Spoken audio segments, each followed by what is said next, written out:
Okay, thank you everybody for joining us for our webinar today, the Ransomware Survival Guide, How to Remain Resilient Against Cyber Criminals.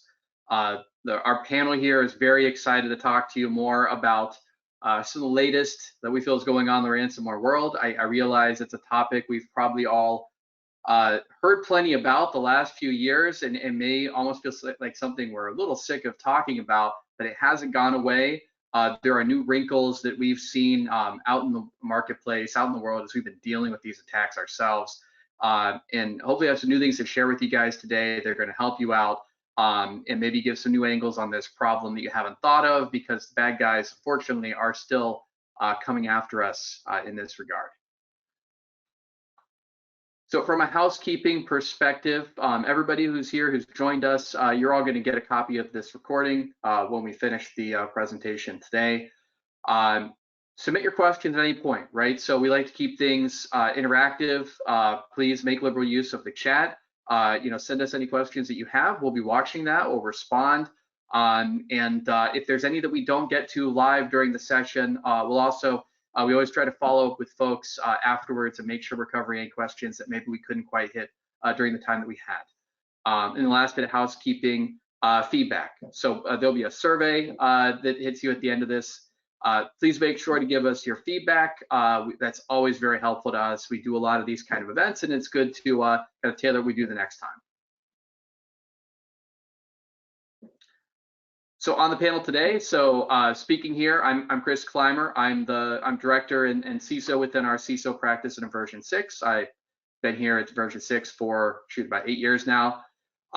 What we do within that practice, we serve as part-time CISOs for our customers. That's what Demir and I both do, and run security programs that deal with these problems that we're going to talk a little bit about. That's going to be our perspective when we are when we have our CISO hats on. What are our CIOs, CEOs, CFOs asking of us? What are the questions we get around ransomware? What are we having to do to make sure that we are ready to respond to these kinds of attacks? I'll be the moderator today with Demir, kind of speaking from his end on ransomware. And Demir, if you want to go ahead and give your introduction. Yeah, absolutely. Demir Bresic. I've been in the IT space, cybersecurity, for the last 25 years. Various Fortune 200, 500, 1,000 organizations, all over the place from an industry perspective, from financial services to manufacturing to telecom. Also held a number of different roles, from director to a couple of deputy CISO roles, as well as been a CISO for the last couple of years. Newest member to the CISO team here at Inversion 6, been here a couple of months. I'm excited to be here and looking forward to today's webinar. Perfect. Thanks, Demir. And Subit, you want to go and give your introduction as well? Absolutely. No, I appreciate it, Chris. Folks, my name is Subbu Iyer. I'm the Senior Channel Sales Engineer here at Rubrik. My background's been a mix of being in the SE space as well as really being a research engineer in the ML/AI space, and I think it's a pretty pertinent intersection. A lot of what we're seeing in ransomware as a space has a ton of new technologies, and all of that's rapidly accelerating, especially from an AI/ML perspective. So excited to be here, excited to shed some light on what we at Rubrik are seeing in the cyber threat landscape. So thank you, Chris. Okay. Thanks, Sue. Thanks, Demir. I touched on this a little bit already. I'll give a little more on version 6. So, the CISO practice that Demir and I are both part of, it's a lot of fun. We run security programs for folks.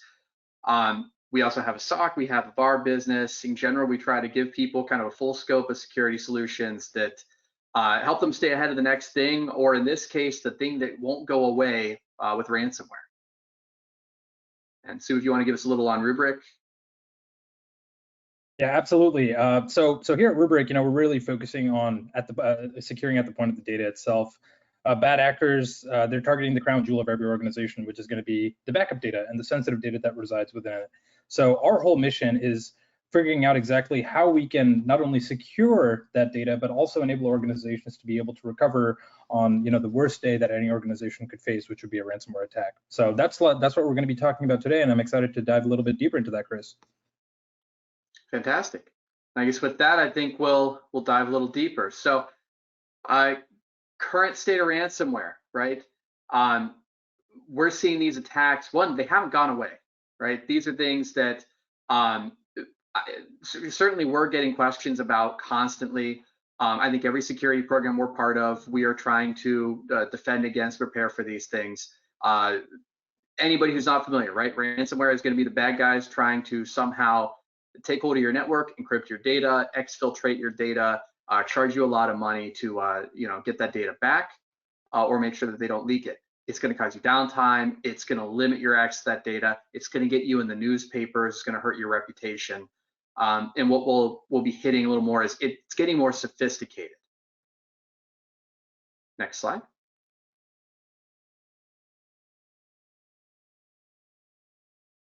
So Demir, with here, I'll hand off to you. And if you want to dive a little more into a solution I know you've developed for some customers in this space.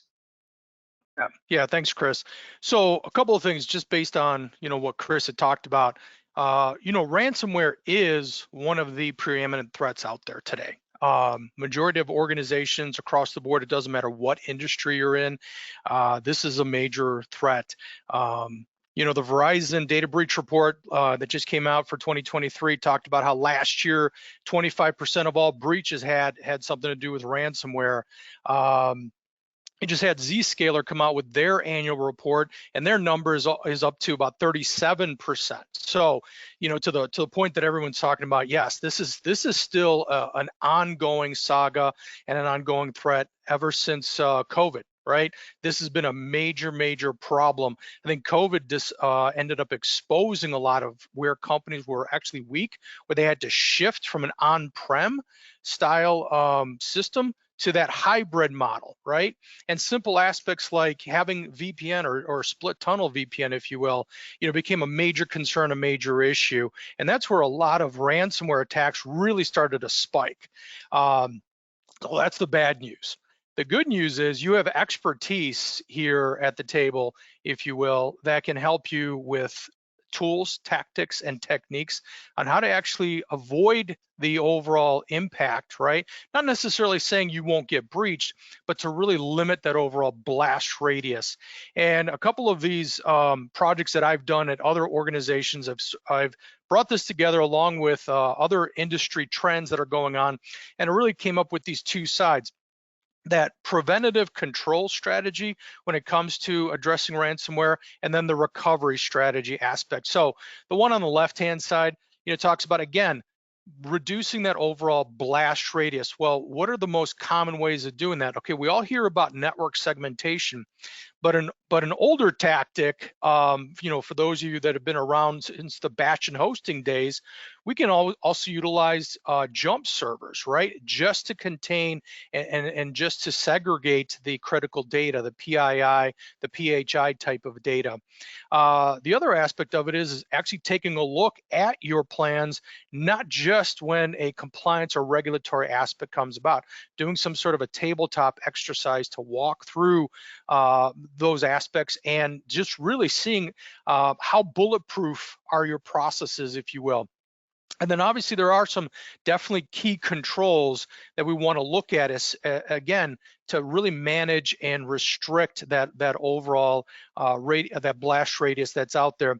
Number one, making sure that MFA is put into place. Number two, the least privileged aspects, zero trust, incorporating those aspects. Today we have hybrid users, we have third-party vendor partners that are coming on board. We have on-site users. The landscape has really started to shift and really started to change a lot. So making sure that we have our access controls top of mind, that is really starting to become the new perimeter, if you will, from an identity access management space. And then of course, the ever-loving vulnerability management. I know that's near and dear to every security operation manager's heart, but it is a necessary evil, unfortunately. It's one of the areas that if you're not paying attention to, odds are that's where you're going to get compromised. And then for some of the more traditional setups, the active or primary with a backup data center, looking at cross containment.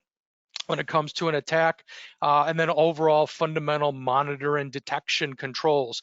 So when you look at a lot of these aspects, a lot of it just really comes down to really making sure you have some really strong, crisp cyber hygiene aspects that I know has been talked about for the last couple of years, but also a lot of reports are also showing that companies that have an extremely high cyber hygiene score, if you will, for lack of a better term, they're also the ones that do quite well when it comes to a recovery or an overall containment, and they're the ones that will also have a shorter period of time when it comes to any kind of a major incident, major breach attempt like a ransomware attack.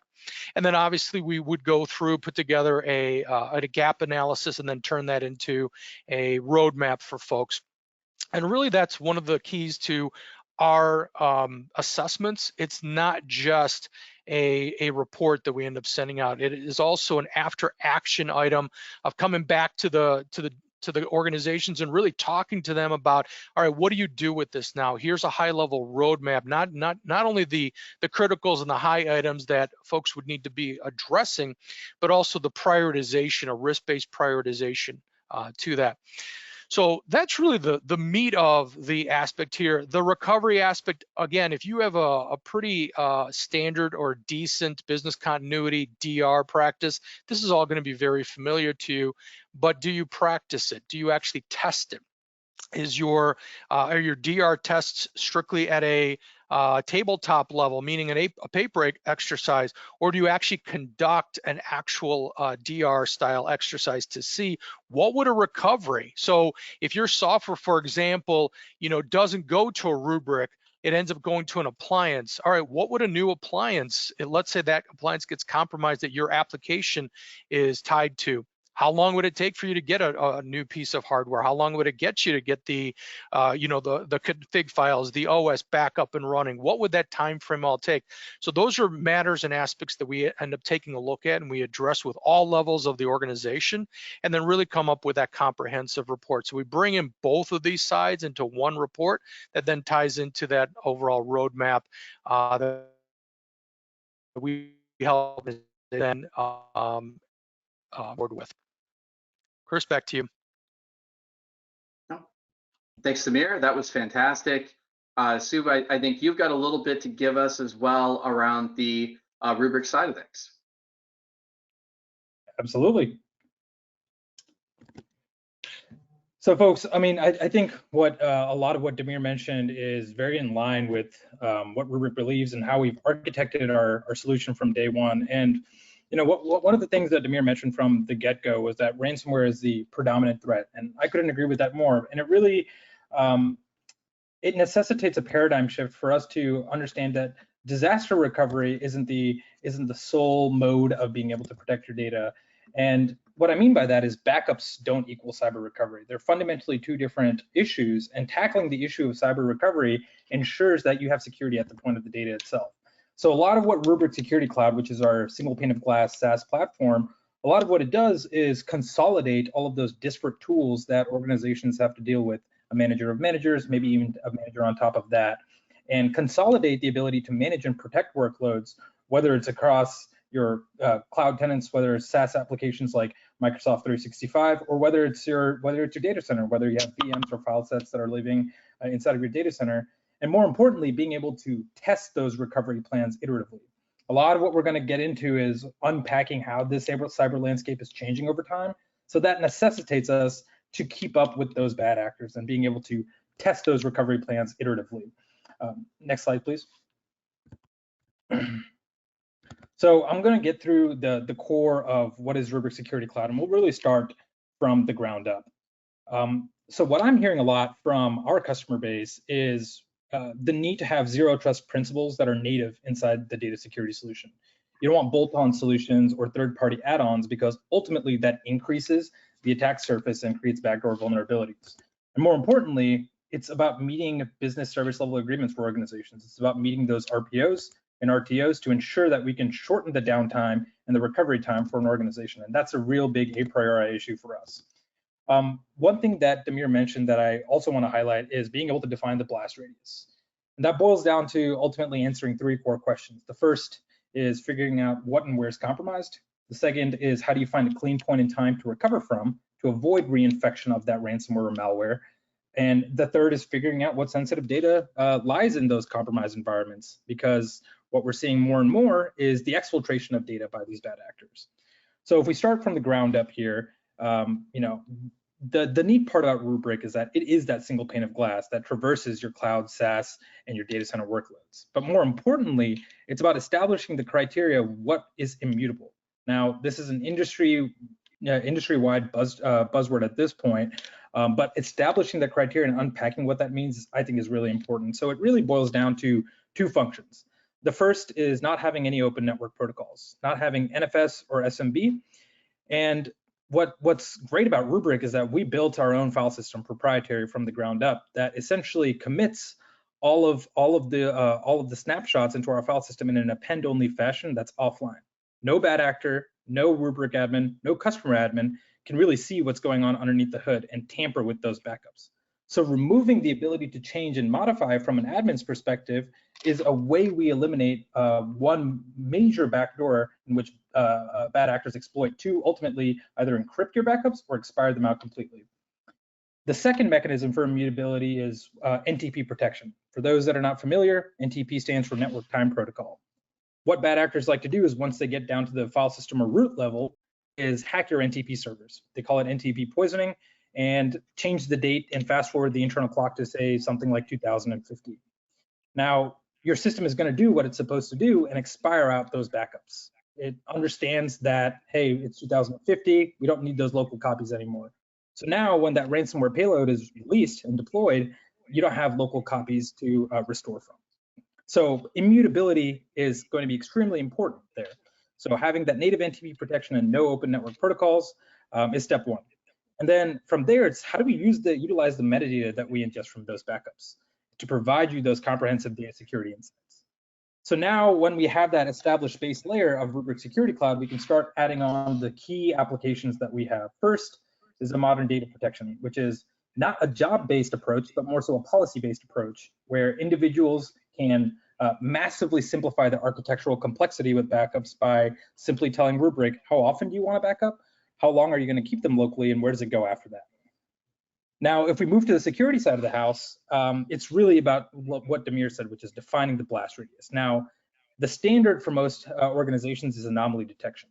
The issue with anomaly detection is that they're usually based off of change rate thresholds or infrastructure metrics, which creates a lot of noise and false positives. Now, we have an intelligent way to actually unpack what is a normal baseline level of activity for an organization via ML and AI. So what's neat is that Rubrik can tell you exactly when a suspicious encryption level of activity occurs instead of something like a year-end report, which would trigger a critical level alert in normal cases. The second step is figuring out what sensitive data lies in those compromised environments. From a legal and compliance perspective, every organization needs to adhere to various different standards. So figuring out exactly where that sensitive data lives is important. On average, we see an organization only understanding about 20 to 40% of where their sensitive data lives, but having that broadened data visibility is important. And then I'll kind of group the last three components together, but figuring out the clean point in time to recover from is the biggest pain point that organizations deal with when they're going through a ransomware attack. Typically, the cycle that IT operations teams get trapped in is uploading a copy of a snapshot, scanning that copy, only to find out there's some malware or ransomware still living inside of it, which reinfects your environment. Now, instead of going through a very cyclical process of pouring through every snapshot, our threat hunting engine, using the entire time series of your data, can accurately pinpoint when those bad actors got in. And so for the last two pieces, it's about combining all of this and testing your recovery plans, figuring out exactly in what situation, what you need to do to get your mission critical applications back up and running, and making sure you've done that over and over to adapt to the evolving threats. But that's the essence of Rubrik Security Cloud, and I'm happy to jump in and dig a little further into the rest of Rubrik. Thanks, Chris.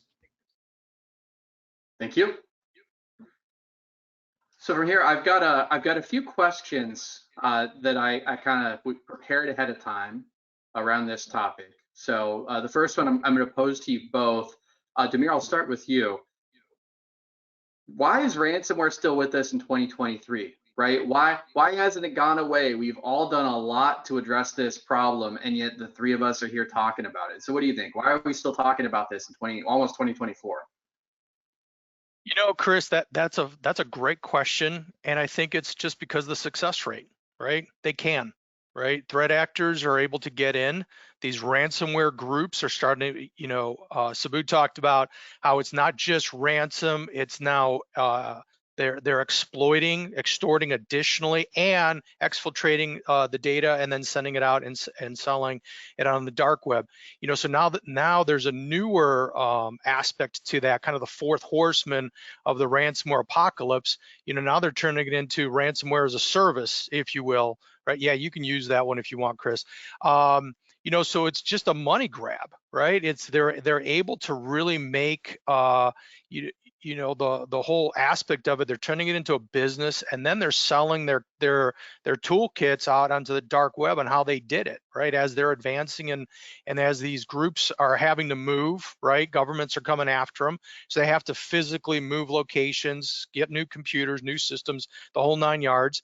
And a lot of it is just, unfortunately, in the larger organizations, I think they do a much better job at it for a couple of reasons. They have the budget to do it. Medium-sized to smaller organizations, especially those that don't have a dedicated cybersecurity team, really need to look at, okay, how do I build a strategy to really keep and protect myself? Fundamentals, the cyber hygiene aspect. I'll close with this. A lot of the reasons, for a lot of these attempts and a lot of these breaches being successful is companies still have very poor cyber hygiene. Again, more at the medium to smaller level organizations that don't have a true cybersecurity officer or don't have an actual cybersecurity team. They're not doing incident response the way they should be. They're not doing fundamental monitor detection the way they should be. They're not doing vulnerability management, right? Because it's a pain.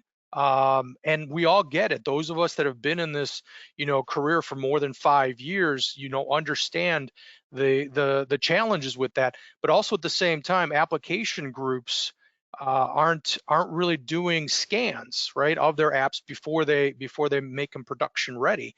They're waiting on a pen test, and they're also rushing through the process. And I'll go back to the Target breach a bunch of years ago. We all sort of remember it. We all also say, oh yeah, it was the HVAC company, so on and so forth. But one of the things people failed to realize is Target had also just had their PCI compliance just prior to that breach occurring, right? So there's a lot of this false sense of, oh, I have this particular regulatory distinction or compliance distinction, so we should be okay. Furthest thing from the truth. So what do you think? What would you add to that? Yeah, I mean, I think Demir did a great job of, covering why ransomware is still there. But if you look at it from, a bad actor's perspective, they're keeping up to date with the rapid advancement of technology itself. So if we look at some simple trends, last year, according to the FBI, the average dwell time and the time to detect a ransomware group living inside an organization was about 290 days. Now, if you fast forward the clock to this year, the median dwell time within the United States is 5 days. Internationally, it's 9 days. So you can see the exponential increase in sophistication and speed that ransomware actors have in order to get what they want, which is a ransom. And the mechanisms they're doing it have drastically changed over time too, because they've understood that a lot of legacy technologies have backdoor vulnerabilities or poor endpoint detection response that they can exploit. One example of that is hypervisor attacks. This year, we've seen 60% of the attacks now shift to the hypervisor level, where they're compromising at the hypervisor and VM level itself and encrypting there. So a lot of the backup tools that sit on a hypervisor in the moment that ransomware payload is released, now you don't have that backup software in order to ensure that you can recover again. So they're getting a lot smarter, just as smart as we are. So because of that rapid advancement, it necessitates us to be able to adapt and create recovery strategies for exactly what they're doing. So that's some of the key components for why this is an urgent issue, but also why it's still here with us. And Suba, maybe building on that, so how, maybe it's self-evident in some of the stuff we've covered, but how could companies be preparing a little better to survive a ransomware attack when they're faced with one? It's a wonderful question. Ultimately, the goal is to, like I said, meet your business SLAs from an RPO and RTO perspective, but there's a lot of other stuff that goes on beyond the scenes that ensure you hit those objectives. Now, first and foremost, it's having a robust data governance strategy. And when I say data governance, it ultimately boils down to having cyber resilience and cyber posture. Cyber resilience is just the ability to have rapid recovery, and cyber posture, ensuring you understand where your most mission critical data lives and what exactly is sensitive. So this is a very proactive approach that organizations need to take instead of a reactive one. What we've seen time and time again is the reactive approach usually forces an organization's hand to pay the ransom. Now, when an organization does pay that ransom, we see that in the next 6 months, they're 50% more likely to get hit because the indicators of compromise are sold as ransomware as a service on the dark web for another organization or ransomware group to do the same thing that they did before. So it really starts with securing at the point of the data itself, which is what I mentioned earlier, and understanding and being prepared to define the blast radius in a moment's notice. Now, in tandem with that, aside from recovery testing, it means you need to constantly evaluate your incident response plans and understanding which groups are talking to each other, ensure that there's no silos between your IT organizations and your security organizations. A lot of those responsibilities are shared, but in the time of a ransomware attack, there's a lot of finger pointing that goes on between the IT team and the security team. So being able to understand in an incident response plans where the responsibilities actually lie, and also having a consolidated tool set really enables an organization to put themselves in in the best place possible to recover in a 24-hour period. Damir, how about from your perspective? What else would you add that you think companies could be doing to better prepare to survive a ransomware attack when they're faced with one? You have those intrusion detection systems and preventative systems in place, and from that you can start, like the hypervisor example for that Sabu mentioned. That's a very destructive attack, right? Your VMs are basically null and void. They're done. But detecting that type of an attack is extremely difficult unless you have a really strong IDS, a really strong SIM, or a SOC in place that can start detecting those types of attacks rather. And going back to some of the systems that I started talking about earlier, making sure that the blast radius does get contained, that you not only are you able to contain, but you can start responding to it right away. If you're not doing regular tests on that, live tests, not just tabletop style exercises, you'll never get a chance to really see it until there's a real world situation. And then all of a sudden you're sort of stuck in a panic mode of like, what exactly do we do right now, if you will. So Damir, that was really great insight, and maybe building on that a little bit, I'm curious, one of the trends that we've obviously seen is a lot more data moving up into the cloud, right? A lot of us, we're hosting our systems on Azure, we're leveraging cloud apps to run most of the enterprise at this point. Damir, from your side, how do you think having data in the cloud changes things when it comes to ransomware? Yeah, so strategically, leaders have to take a big pivot here, right? Endpoint protection starts to become very critical. Your monitor detection process also starts to become very critical. Making sure that you're implementing appropriate access controls from a zero trust perspective really starts to become key. Understanding are the admins from your side going to be working on the core data or making changes or making updates, or is this something a vendor partner is going to do, and how are they going to do this, and or are you going to be part, is a member of your team going to be part of all that? So those types of fundamental processes have got to be a lot tighter. So there's definitely a pivot, a strategic pivot that also needs to take place. One of the things that Sabu mentioned that I really liked was the multiple backup aspect, and making sure that everybody from an IR planning perspective understands what are those snaps that are being taken? What is that time frame? Is this done every day? Is this done once a week, once a month? Whatever that particular cadence is for your organization, but really making sure they have a fundamental understanding of it. Because if there is a backup that happens to be contained, all right, how do you go back, right? Now, Rubrik offered a great solution, but you may not always have that, especially if it's some of your own applications or your own equipment. Also, regularly updating your software is going to be even more critical in the cloud. And then finally, vulnerability management testing, pen testing for the cloud, specifically bringing in expertise that are in that particular space to help two things. Number one, evaluate and assess where are you currently, getting a good baseline, but also helping you to take that as a leader back to, okay, where are the deficiencies from your team's perspective? What are some of the aspects that maybe they're not familiar with that a vendor partner is much better at, right? So from a training aspect, now all of a sudden you have a brand new plan and a brand new aspect, especially for those companies that have recently switched from a more legacy style model to a cloud-based model. Fantastic. Suba, from your side, how do you see data and systems moving into the cloud? From your side, how has that changed things in this ransomware problem? Yeah, no, absolutely.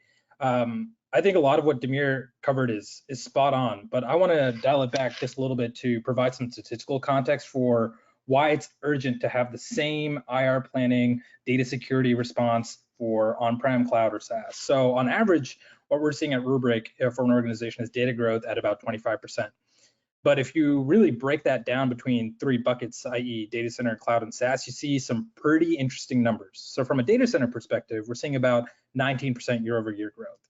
From a cloud perspective, we're seeing 119% data growth year-over-year. And with SaaS, we're seeing about 256% year-over-year growth. So that's creating an issue of data sprawl, which makes visibility into that data and your data governance strategy increasingly more complicated. But if we're talking strictly cloud itself, now let's unpack what that complexity matrix looks like.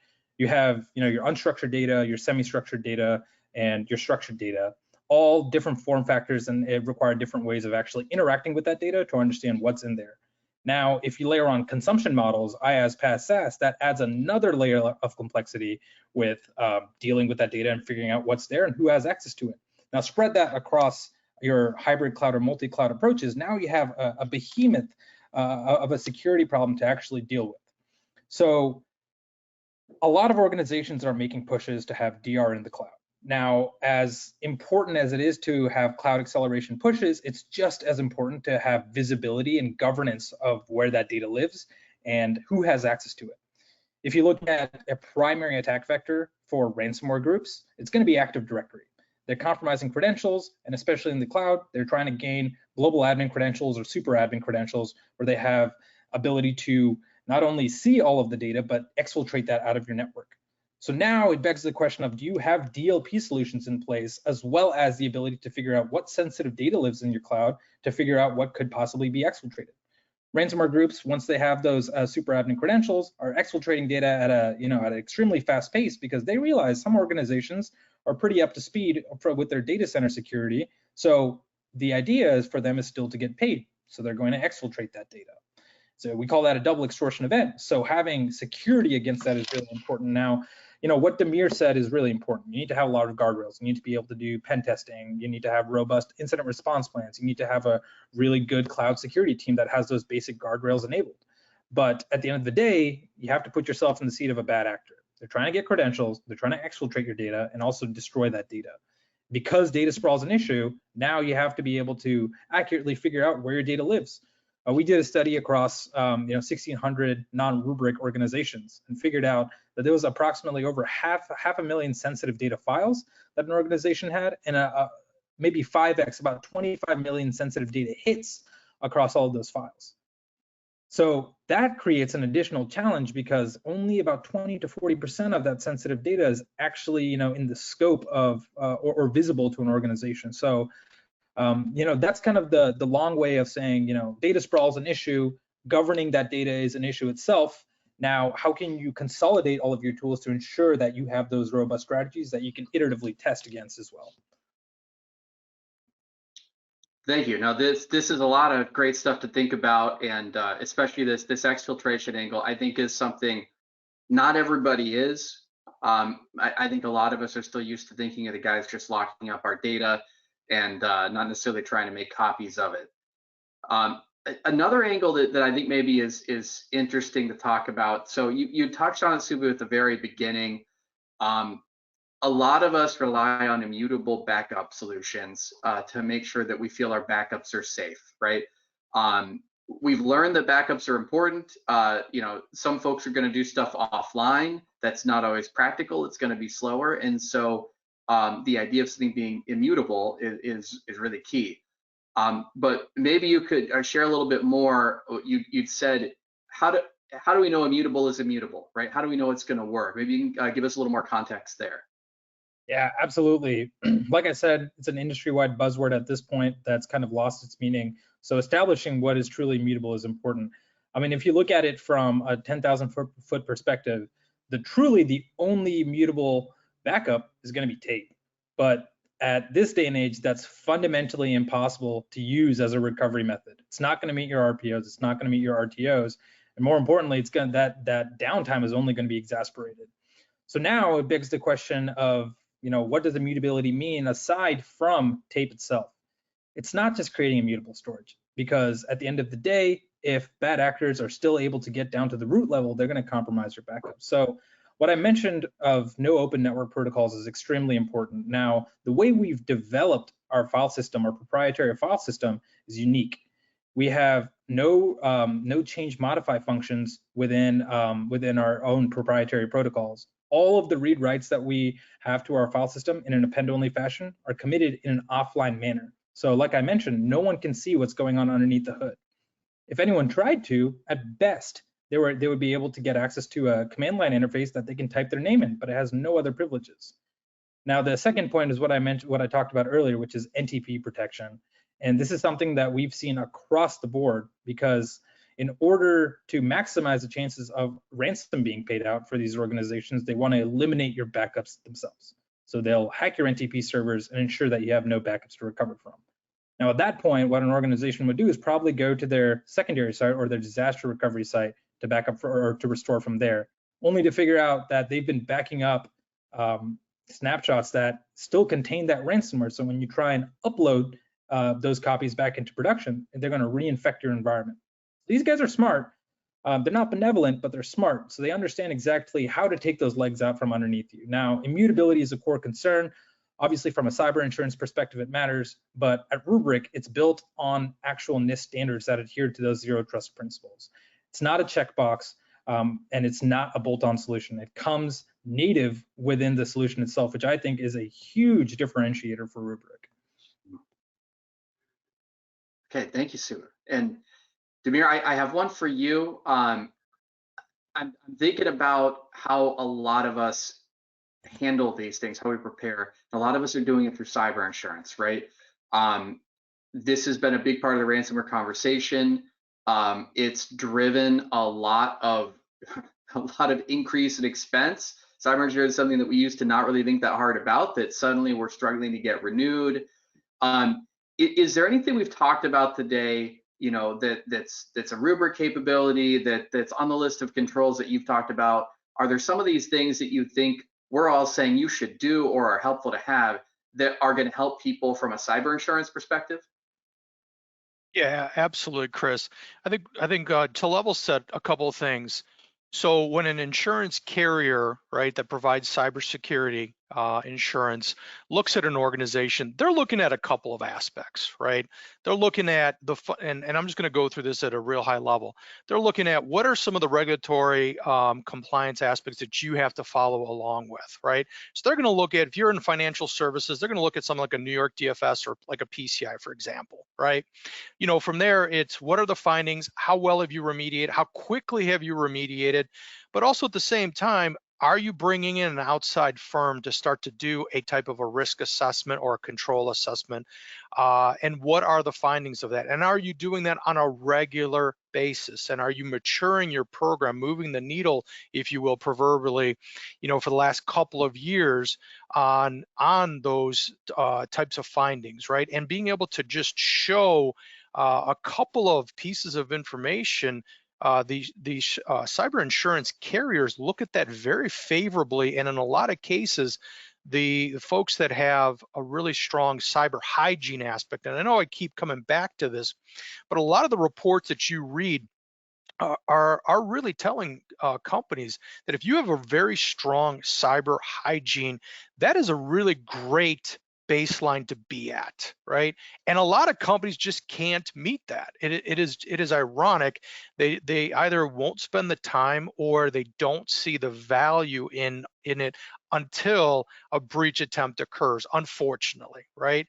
Or until somebody like an insurance, cyber insurance carrier comes to them and starts to really audit them, if you will, from an aspect of what is it that you're doing to really protect your aspects. So this is a little bit more on the governance side of the house. We've talked a lot of the technical aspects, and I think Sabu has actually brought a lot of great points up, but really it's having that dimension of really looking at your business as the business, and how do you really start to protect it better? What are those aspects? What are those preventative controls like assessments that you're starting to put into place? Upgrading your platforms, right? To bring in, go from an appliance to a platform like a Rubrik, for example, right? You're starting to make those types of significant changes. So when we talk about maturing your processes or moving the needle, that's what we're talking about from an industry perspective. And cyber insurance carriers love that stuff because they actually will then see you're taking this seriously. And in some cases, you may even see, companies may even start to see lower premiums, especially in events where they've gone for periods of time where they're putting in those kind of good practices and there haven't been any major breach attempts whatsoever. So those are definitely good signs. Not to jinx anybody, but again, those are some very good signs out there for people to consider. Well, thank you, Demir. And I'm noticing we've had a few questions pop in as we've been going, and I know we're getting close to time. So I think if we want to flip to the next slide here, and I'll take a couple of questions that have popped up. So the first one, Demir, I think is aimed more towards you. You gave an overview towards the beginning of your ransomware readiness assessment. What's the difference between that? A lot of folks are familiar with doing some form of a risk assessment. How would you contrast those things? What's the difference? Yeah, so the major difference between a risk assessment and a ransomware assessment, just simply put, a risk assessment takes a look at your controls and your policies and how you're actually mitigating threats, fundamentally, right?